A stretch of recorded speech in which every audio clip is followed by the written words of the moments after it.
Radyo Bebek ile hayvanları öğreniyoruz.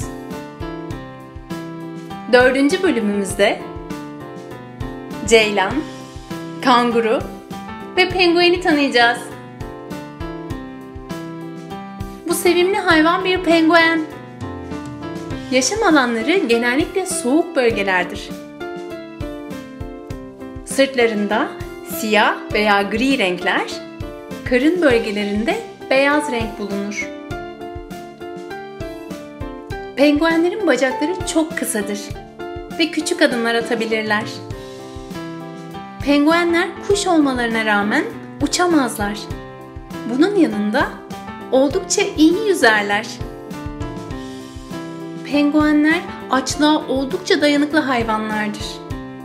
Ayrıca dünya üzerinde korumaya alınmış hayvan türlerinden bir tanesidir. Bu tatlı hayvan bir kanguru. Kangurular Avustralya bölgesinde yaşarlar. Bunun dışında kanguruları sadece hayvanat bahçelerinde görebiliriz. Arka ayakları çok güçlü olan kangurular zıplayarak gezerler. Çok hızlı ve çok yükseğe zıplayabilirler. Kangurular otlarla beslenirler ve grup halinde yaşarlar. Kanguruların keseleri vardır ve keselerin içinde yavrularını güvenli bir şekilde büyütür ve taşırlar. Bu tatlı mı tatlı hayvan bir ceylan. Ceylanlar çoğunlukla Afrika kıtasında yaşarlar. Ceylanların kısacık bir kuyruğu ve boynuzları vardır. Narin ve ince görünümde olan ceylanlar insanlardan genellikle uzak dururlar. Topluluk halinde yaşayan bu güzel hayvanlar otlarla beslenirler. Ceylanlar dünyadaki en hızlı hayvanların başında gelir.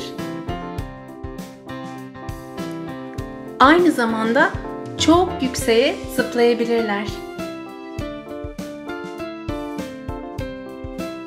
Haydi şimdi öğrendiklerimizi hatırlayalım. Hangi hayvan iyi yüzer? Ceylan mı? Kanguru mu? Penguen mi? Hangisinin iyi yüzdüğünü hatırlıyor musun? İyi yüzen hayvan penguendir. Gelelim ikinci soruya. Hangi hayvanın yavrusu kesesinde büyür? Ceylan mı? Kanguru mu? Penguen mi? Bakalım hatırlayabilecek misin? Yavrusu kesesinde büyüyen hayvan kangurudur.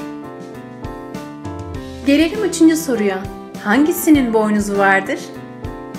Ceylan mı? Kanguru mu? Penguen mi? Resimlere bakarsan bir ipucu olabilir sana. Boynuzu olan hayvan ceylandır. Kanala abone olmayı unutmayın. Beğen tuşuna basmayı unutmayın. Yorumlarınızı beğenmeyi unutmayın. Sizleri seviyoruz. Bay bay.